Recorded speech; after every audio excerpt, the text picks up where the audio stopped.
بسم اللہ الرحمن الرحیم۔ گمنام ایرو کے معزز ناظرین، السلام علیکم۔ آئیے چلتے ہیں کہانی کی طرف۔ ڈاکٹر نیازی دستیاب نہ ہو جاتا، مجھے تو پتہ نہیں میں دوبارہ اپنے پیروں پر کھڑا بھی ہو سکتا یا نہیں۔ اس کی مسیحائی نے تیسرے ہفتے مجھے اس قابل کر دیا کہ میرے سینے میں دمن کے خلاف لاوا پکنے لگا تھا۔ دسمبر کا مہینہ شروع ہو چکا تھا۔ موسم سرما پوری طرح لاہور شہر کو اپنی لپیٹ میں لے چکا تھا۔ دن کے 10 بج رہے تھے۔ میں اپنی کوٹھی کے برآمدے میں ایک آرام کرسی پر بیٹھا سورج کی تمازت کو اپنے جسم میں سمیٹ کر موسم کی شدت سے خود کو محفوظ رکھنے کی کوشش کر رہا تھا۔ اس لمحے دھوپ بہت بلی لگ رہی تھی۔ سورج کی کرنیں براہ راست جسم میں اتر کر جسم کو فرد بخش حرارت مہیا کر رہی تھیں۔ میں آنکھیں بند کیے کرسی کی پشت سے ٹکا اس حرارت سے لطف اندوز ہو رہا تھا۔ اپنے قریب ہلکی سی آہٹ محسوس کر کے میں نے آنکھیں کھول کر دیکھا۔ آنے والا کبرا تھا۔ میں نے اسے دیکھ کر مسکراتے ہوئے کہا، اوئے آ بھائی کبرا پہلوان، بیٹھ جا یار، تو بھی ادھر ہی بیٹھ کے غسل کر لے سورج کی ان حیات آفرین کرنوں سے، نہیں تو پالا مار جائے گا تجھے۔ وہ دانت نکال کر ہنستے ہوئے نزدیک آ کر میرے قدموں میں بیٹھتے ہوئے بولا، لیں جی سردار صاحب، غلام حاضر ہو گیا ہے، مگر جناب عالی میں اس ویلے سورج کی کرنوں کا غسل کرنے نہیں آیا ہوں آپ کے پاس۔ اچھا پھر کیوں آیا ہے یہاں؟ کیا کوئی بہت ہی خاص کام آ پڑا ہے مجھ سے تجھے؟ میں نے اس سے پوچھا۔ وہ جناب ایک پیغام آپ کو پہنچانے کے لیے کہا تھا آہو صاحب کی بیگم نے، لیکن آپ لاہور آتے ہی اتنے الجھ کر رہ گئے تھے کہ مجھے موقع ہی نہیں مل سکا آپ سے کچھ کہنے کا۔ آج ذرا سا موقع ملا ہے تو میں آپ کے پاس آ گیا ہوں۔ وہ عاجزی سے بولا، سروری خانم کا پیغام لے کر آیا ہے تو؟ میں نے حیران ہو کر کہا، مگر تو نے تو بتایا تھا وہ جیل میں بند ہے، ان دنوں آہو کو قتل کرنے کے الزام میں مقدمہ چل رہا ہے اس پر، پھر تجھے وہ کب اور کہاں مل گئی ہے؟ تو وہ اب بھی جیل میں ہی جناب۔ آپ کے لاہور واپس آنے سے 2 دن پہلے ہی عدالت نے اس کے مقدمے کا فیصلہ سنایا ہے۔ اس نے عمر قید کی سزا سنائی ہے اس کو۔ آہو صاحب کی بڑی پہنچ تھی جی، آپ کو تو پتہ ہی ہے، بڑے بڑے لوگوں سے یارانہ تھا ان کا۔ ان سب لوگوں نے پورا زور لگایا تھا اس مقدمے میں۔ کوشش انہوں نے بھی کی تھی کہ خانم پھانسی چڑھا دی جائے۔ انہی کوششوں سے مقدمہ اتنی جلدی نپٹا دیا گیا، لیکن ججوں نے عورت ہونے کی رعایت دیتے ہوئے اسے عمر قید کی سزا سنائی۔ فیصلے والے دن میں بھی عدالت میں موجود تھا اور فیصلے کے بعد خانم سے ملا بھی تھا۔ اسی وقت اس نے یہ پیغام دیا تھا مجھے۔ سزا سننے کے بعد تو اس کی حالت بہت خراب ہو گئی ہوگی، بڑی اداس، مزمحل اور دل گرفتہ ہوگی وہ۔ میں نے کہا، بڑے ظلم توڑے تھے اس عورت پر تیرے اس آہو صاحب نے۔ زندگی میں بھی اسے چین نہیں لینے دیا تھا اور مرنے کے بعد بھی سکون نہیں لینے دیا اس غریب کو۔ کیسی پھول بدن حور مجسم عورت تھی، ظالموں کو ذرا بھی ترس نہیں آیا اس پر، زندگی بھر کے لیے پابند سلاسل کر دیا اسے۔ وہ مجھے حیران نظروں سے دیکھتے ہوئے بولا، حیرت کی بات ہے جناب، یہ میرے لیے ترس تو کبھی آپ نے بھی نہیں کھایا اس پر۔ کیسی کیسی سخت سزاؤں سے گزارا ہے آپ نے اسے۔ وہ لگتا ہے ٹھیک ہی کہتی تھی کہ آپ کے دل میں بڑی چاہ ہے اس کے لیے۔ اچھا ایسا کہتی تھی وہ تجھ سے؟ میں نے اس کی طرف جھک کر حیرانی سے اسے تکتے ہوئے پوچھا۔ یقین کریں جناب، وہ بھی پرستش کرتی ہے آپ کی، بڑی امیدیں وابستہ کر رکھی ہیں آپ سے اس نے۔ کبرا نے کہا، وہ کہتی تھی آپ اوپر سے کیسے بھی دکھائی دیں، اندر سے دل آپ کا شیشے کی طرح صاف اور موم کی طرح نرم ہے، اور آپ کے دل میں اس کے لیے بڑی ہمدردی ہے۔ اس کی کسی خواہش کو رد نہیں کریں گے آپ۔ اچھا ایسا کہتی تھی وہ تجھ سے، مگر وہ ایسا کیوں سمجھتی ہے؟ میں نے تو کبھی کوئی ایسی بات نہیں کی اس سے۔ میں نے کہا، یہ میں کیا کہہ سکتا ہوں جناب، کوئی تو بات ہوگی جو اسے اتنا اعتماد ہے آپ پر۔ کہتے ہیں عورت کی نظر بہت تیز ہوتی ہے، وہ آدمی کے دل میں اتر کر اپنے بارے میں وہاں لکھی تحریر بھی پڑھ لیتی ہے۔ وہ معنی خیز انداز میں بولا، اچھا خیر پڑھ لیتی ہوگی، میں تیرے تجربے کو جھٹلاؤں گا نہیں۔ یہ بتا کیا پیغام دیا ہے اس نے تجھے میرے لیے؟ میں نے پوچھا۔ اس نے کہا ہے جناب کہ میں نے آہو کا کانٹا نکال کر آپ کے راستے کی ساری دشواریاں دور کر دی ہیں، میری اب بس یہی خواہش ہے کہ آپ اپنے بیٹے کو اپنے سینے سے لگا لیں، اسے باپ کی شفقت سے محروم نہ کریں، وہ مسند آرا بیگم کے پاس ہے اور میں آپ کی منت کرتی ہوں اپنی زندگی کو رخ پر لے آئیں، مسند آرا اب تک آپ کا انتظار کر رہی ہے، اس کے پاس جا کر اس کا ہاتھ تھام لیں، سہارا بن جائیں اس کی زندگی کا، مجھے امید ہے وہ آپ کے بیٹے کو ماں کی کمی محسوس نہیں ہونے دے گی۔ میں حیرت سے آنکھیں پھاڑے کبرا کو تکتا رہ گیا، اس کے الفاظ میرے سینے پر ہتھوڑے برسا رہے تھے، وہ سارے زخم جو میں بڑی مشکل سے بڑی جدوجہد کے بعد منتقل کر پایا تھا ایک ایک کر کے ٹیس دینے لگے تھے۔ کبرا میری اس کیفیت سے بے خبر بولے جا رہا تھا، میری آنکھوں میں کبھی زندگی کی تمام رہنائیوں سے بھرپور اس مسند آرا کا سراپا ابھر آتا تھا جس سے میں نے پہلی بار آہو کے گھر کے ایک دریچے سے جھانکتے دیکھا تھا، اور کبھی آہو کے جور و ستم سے تباہ حال موت و زندگی کے دوراہے پر کھڑی وہ مسند آرا ابھر آتی تھی جسے اپنے قدموں میں جھکا کر آہو اس کی زمینیں اور جائیداد ہتھیا لینے کے خواب دیکھ رہا تھا۔ کبھی اس کی وہ بے پناہ عنایات اور لطف و کرم میرے دل و دماغ پر چھا جاتا تھا، اور کبھی اس کی نفرت سے شعلہ بار نگاہیں میرے دل پر آرے چلانے لگتی تھیں۔ میری سمجھ میں نہیں آ رہا تھا کہ میں کبرا سے کیا کہوں، کیا جواب دوں اسے۔ سربری خانم کے پیغام سے یہ بھی ظاہر ہو رہا تھا کہ اس نے اپنے بیٹے کو میرے نام سے منسوب کر کے ہی مسند آرا کی جولی میں ڈالا ہے، اور اگر یہ درست تھا تو میں اب مسند آرا سے آنکھیں چار کرنے کا حوصلہ کہاں سے لاتا؟ اپنی بے وفائی کا جیتا جاگتا ثبوت اس کے سامنے رکھ کر میں اسے اپنی وفا کا یقین کس طرح دلا سکتا تھا؟ بڑی الجھن میں ڈال دیا تھا مجھے اس سربری خانم نے۔ وہ اگر میرے سامنے ہوتی اور اسے عمر بھر کے لیے جیل کی سلاخوں کے پیچھے نہ ڈال دیا گیا ہوتا تو میں اسے حسب سابق ایک بار پھر دھتکار کر بھگا دیتا، لیکن وہ اپنے جس انجام سے دوچار تھی اس کے بعد اس کو دھتکارنا تو کجا اس کی خواہش کو رد کر دینا بھی میرے لیے ممکن نہیں رہا تھا۔ کبرا نے مجھے خاموش دیکھ کر کہا، کیا ہوا جناب سردار صاحب، کیا خانم کی یہ خواہش؟ میں نے اس کی بات کاٹ کر کہا، کبرا کیا سربری سے جیل میں ملاقات ہو سکتی ہے کسی طرح؟ کیوں نہیں جناب، آپ کو تو پتا ہے پیسے میں بڑی طاقت ہے، آپ حکم کریں تو وہ آپ سے ملنے یہاں آپ کی اس کوٹھی میں بھی لائی جا سکتی ہے۔ کبرا نے فوراً کہا، ٹھیک ہے تو تم اس کا بندوبست کرو، میں ایک بار اس سے ملنا چاہتا ہوں، میں نے اس سے کہا، اور سرد آہ بھر کر آنکھیں بند کر کے ماضی کی تلخ و شیریں یادوں میں گم ہو گیا۔ دنیا بھر میں یہ بات مشہور ہے اور شاید ہر شخص اسے تسلیم بھی کرتا ہے کہ سمگلر کا کوئی وطن نہیں ہوتا، اس کے سینے میں نہ کسی مذہب کی محبت ہوتی ہے اور نہ ہی کسی خطہ زمین کی، مگر میرا تجربہ اور مشاہدہ یہ ہے کہ سمگلر سے بھی زیادہ ظالم، بے حس اور بے ضمیر ایک راشی سرکاری اہلکار ہوتا ہے۔ دراصل سینہ تو اس کا محبت اور ہمدردی کے ہر جذبے سے خالی ہوتا ہے۔ سمگلر تو صرف کوشش کرتا ہے چور دروازے سے مال نکالنے کی، اسے اس کوشش میں کامیاب تو وہ راشی افسر ہی کرتا ہے جو کڑکڑاتے نوٹوں سے اپنی جیب بھر کے ایک سمگلر کو بچ کر نکل جانے کا راہ دیتا ہے۔ میرا ایمان ہے اگر راشی اہلکار نہ ہوں تو دنیا کی کوئی بڑی یا چھوٹی برائی زیادہ دن زندہ نہیں رہ سکتی، سر اٹھاتے اس کی گردن ماری جا سکتی ہے۔ ملکوں اور قوموں کے اصل دشمن اور دنیا کے سب سے بڑے تخریب کار تو یہ راشی اہلکار ہی ہیں جن کی گرفت کرنے والا کوئی نہیں ہے، کیونکہ بقول شاعر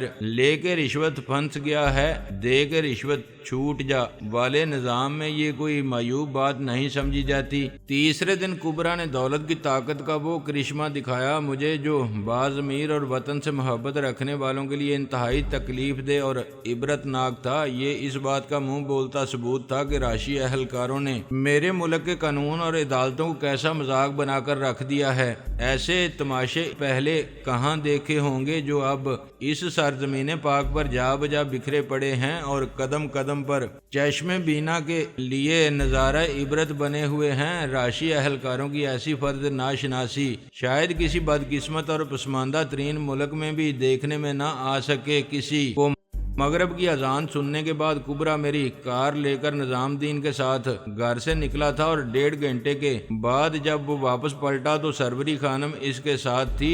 جی ہاں، وہی سروری خانم جسے عدالت نے اپنے شوہر شیردل آہو کی قاتلہ قرار دے کر عمر بھر کے لیے جیل کی 4 دیواری تک محدود کر دیا تھا۔ یہ کوئی تعجب خیز بات نہیں ہے۔ روپے کی طاقت کے ایسے کرشمے یہاں عام ہیں۔ بڑے بڑے اسمگلروں اور عادی مجرموں کو رشوت کی عنایت سے یہ سہولتیں مہیا ہو جاتی ہیں کہ وہ دن جیل میں گزارنے کے بعد رات اپنے گھر میں اپنے بیوی بچوں کے ساتھ آرام دہ بستر پر گزاریں اور صبح ہوتے ہی واپس جیل پہنچ جائیں۔ جہاں کا چلن ہی یہ ہو، وہاں کسی عمر قید کی مجرمہ کا یوں میرے پاس آ جانا کوئی حیرت ناک واقعہ تو نہیں ہو سکتا۔ شیردل آہو نے لاہور جیل میں ایسے لوگ پال رکھے تھے جو ضرورت کے وقت اس کے آدمیوں کو ہر سہولت فراہم کر دیتے تھے۔ آہو نے مجھے ایک بار آسیہ کے بارے میں یہاں تک کہا تھا کہ وہ جیل کے کاغذات میں اسے مردہ قرار دلوا کر ہمیشہ کے لیے جیل سے نکلوا سکتا ہے۔ کبرا بھی آہو کے ساتھ رہ کر اس کے ان تنخواہ دار کارکنوں سے واقف ہو چکا تھا، لہذا انہی کے تعاون سے آج وہ سروری خانم کو جیل سے نکال کر میرے پاس لے آیا تھا۔ کتنا آسان ہو گیا تھا اس طرح میرا سروری سے ملنا۔ اگر ایسا نہ ہوتا تو میرے لیے یہ ملاقات بہت مشکل ہو جاتی۔ پولیس اور خصوصاً لاہور کی پولیس میرے خون کی جس طرح پیاسی ہو رہی تھی، اسے دیکھتے ہوئے میں نہیں کہہ سکتا تھا اگر میں کسی دن کسی طرح سروری سے ملنے جیل چلا جاتا تو واپس بھی آ سکتا تھا یا نہیں۔ مجھ سے تو ان کی ذاتی دشمنی بند گئی تھی۔ بڑے سے بڑے رشوت لینے کے بعد بھی اگر مجھے پہچان لیا جاتا تو مجھے واپسی کا راستہ بالکل نہیں دیتے۔ وہ آہو اور اس جیسے پتہ نہیں کتنے لوگوں کے لیے نہ جانے کب سے یہ خدمت انجام دیتے آ رہے تھے وہ لوگ، لیکن میرے لیے ان کے پاس ایسی کسی رعایت کی گنجائش بالکل بھی نہیں تھی۔ اگر میں کوئی جرائم پیشہ شخص ہوتا اور باقاعدہ قتل و غارت گری کی قیمت انہیں دیتا ہوتا تو مجھے بھی ساری مراعات حاصل ہوتی، ہر طرح کا تحفظ مل جاتا، کسی بات کا خوف ہی نہ ہوتا میرے لیے۔ لیکن میں نے نہ صرف ان کا تعاون حاصل کرنا ضروری نہیں سمجھا بلکہ ان کے جبڑوں میں ہاتھ دے بیٹھا تھا۔ میں بے شمار آدمی مار دیے تھے میں نے ان کے، اور اب میری پشت پر ان کے کسی بڑے کا ہاتھ بھی نہیں تھا۔ پھر وہ کیوں نظر پھیر کر نکل جانے دیتے مجھے؟ مگر آہو کے دیرینہ تعلقات اور روپے کے زور پر میں ان تمام خطرات سے محفوظ ہو گیا تھا۔ انہوں نے یہ جانے بغیر کہ کبرا اس مجرمہ کو کہاں لے جائے گا، کس سے ملوائے گا، کسی کے پاس اس کی بخشش کے لیے دعا کرائے گا لے جا کر، یا کسی اور کی قبر آباد کرانے کا سامان کرے گا، اس کے ذریعے اسے کبرا کے ساتھ بھیج دیا تھا۔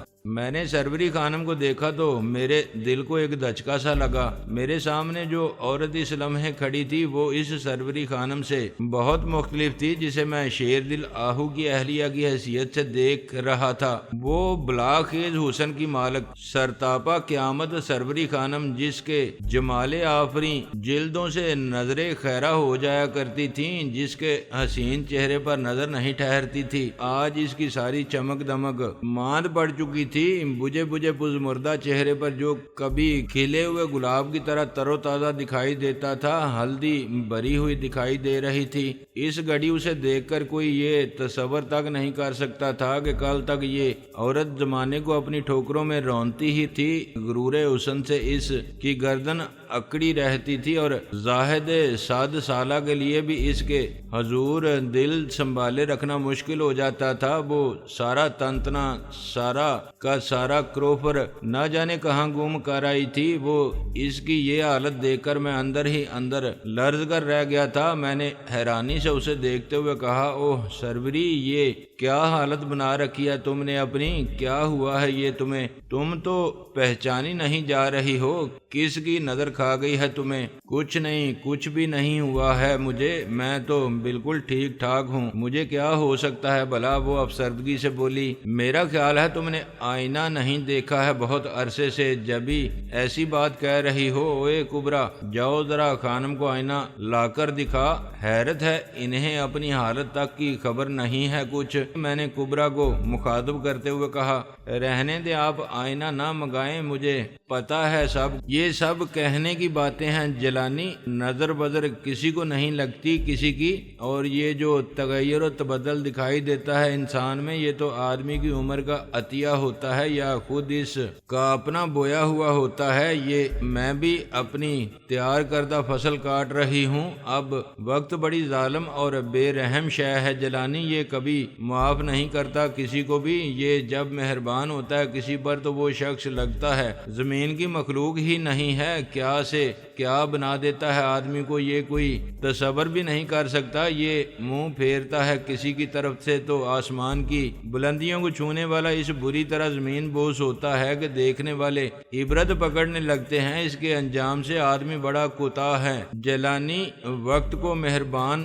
پا کر اپنی حیثیت کو بھول جاتا ہے اور اتنی بلندی پر اڑنے لگتا ہے کہ زمین پر چلنے پھرنے والے دوسرے انسان اسے کیڑے مکوڑے دکھائی دینے لگتے ہیں، اور وہ یہی سمجھتا رہتا ہے کہ دنیا ہمیشہ اسی طرح اس کے قدموں میں پڑی رہے گی اور وہ اس کے ساتھ جیسا چاہے گا سلوک کرتا رہے گا۔ اپنی بے بضاعتی کا اندازہ تو اسے اس وقت ہوتا ہے جب تقدیر اپنے پر سمیٹتی ہے، اس وقت اسے احساس ہوتا ہے کہ اس کی یہ پرواز کسی کے سہارے کی محتاج تھی، لیکن پھر اس کے پاس وقت نہیں ہوتا، اس کے سامنے کاشت کی ہوئی فصل تیار کھڑی ہوتی ہے اور اس کے سوا کوئی چارہ نہیں رہتا اس کے لیے کہ خاموشی سے اپنی فصل کاٹنے میں مصروف ہو جائے۔ منصب، مرتبہ، دولت و حشمت کچھ بھی تو اس کے کام نہیں آتا۔ اس بری گھڑی میں ہر چیز اپنا حساب مانگتی دکھائی دیتی ہے۔ تم نے بالکل ٹھیک کہا ہے سربری خانم، آدمی اگر زندگی کے روشن دنوں میں عقل و ہوش سے بیگانہ نہ ہو جائے تو تقدیر اسے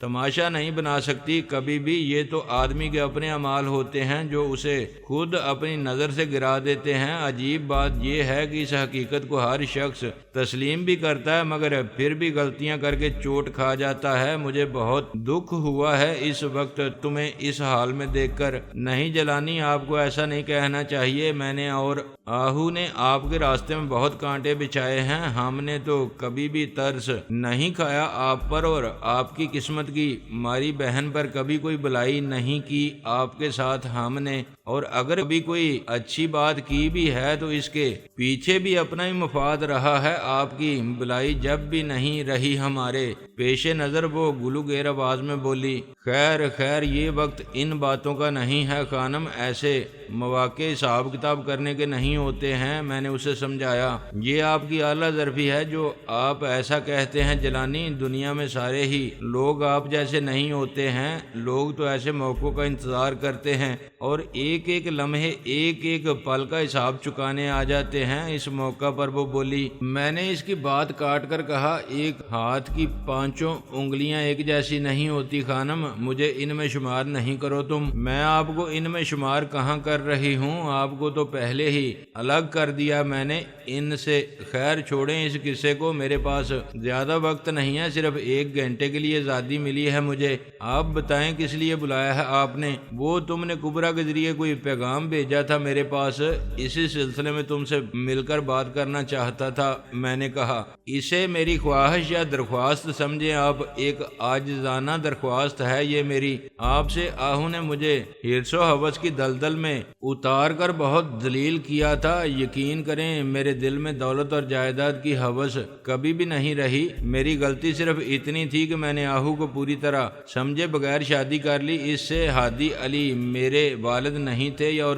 نہ ہی ان کی دولت اور جائیداد پر کوئی حق بنتا تھا میرا۔ انہوں نے میری ماں سے جس طرح بھی شادی کی، وہ اگر کوئی غلط حرکت تھی تو یہ غلطی ان سے زیادہ خود میری ماں کی تھی۔ وہ اگر ان کا ساتھ نہیں دیتی، ان کی حوصلہ افزائی نہ کرتی تو کچھ بھی نہیں ہوتا۔ جو کچھ ہوا ان کی مرضی، ان کی پسند، ان کی شے پر ان کی خواہش کے مطابق ہوا تھا۔ اس سلسلے میں میں نے ہادی علی کو کبھی بھی قصوروار نہیں سمجھا۔ جب سے میں نے ہوش سنبھالا اور حالات کا تجزیہ کرنے کے قابل ہوئی ہوں، میں نے ہمیشہ اپنی ماں کو ہی مجرم سمجھا ہے، اور اگر وہ میرے بچپن ہی میں فوت نہ ہو گئی ہوتی تو آپ یقین کریں آج میں آہو کے قتل کے جرم میں جیل جانے کے بجائے برسوں پہلے اپنی ماں کو قتل کر کے اس کی سزا پا چکی ہوتی۔ میری داستان آج سے بالکل مختلف ہوتی اور اس میں آپ کا کہیں ذکر تک نہ ہوتا۔ ہادی علی کو میں نے ہمیشہ اپنا محسن سمجھا ہے، انہوں نے مجھے کبھی بھی والدین کی کمی محسوس نہیں ہونے دی، لیکن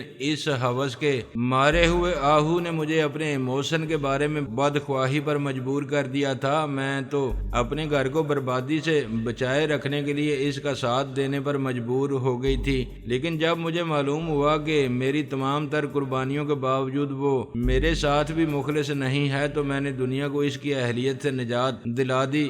اگر میں ایسا نہ کرتی تو آپ یقین کریں جیلانی وہ مسند آرا کی ساری دولت اور جائیداد ہتھیانے کے بعد میرے اور اس کے ساتھ یہی سلوک کرتا۔ اب میں تو اپنے انجام کو پہنچ گئی، لیکن میں چاہتی ہوں مسند آرا آپ کا بیٹا سکون اور عافیت کے ساتھ زندگی گزاریں۔ آہو سے میں نے انہیں نجات دلا دی ہے، اس سنگ دلی اور بے رحم دنیا سے آپ انہیں محفوظ رکھنے کی ذمہ داری قبول کر لیں۔ مسند آرا اب تک آپ کے نام پر بیٹھی ہوئی ہے، اس کی پہلی اور آخری محبت آپ اور صرف آپ ہیں، اس نے اپنی زندگی آپ کے نام کر دی ہے اور وہ کسی اور کو اس میں حصے دار بنانے کو کبھی تیار نہیں ہوگی۔ میں نے اس کے ساتھ بڑا وقت گزارا ہے، اس کو میں بہت اچھی طرح جانتی ہوں، وہ جو فیصلہ ایک بار کر لیتی ہے اسے دنیا کی کوئی طاقت تبدیل نہیں کر سکتی۔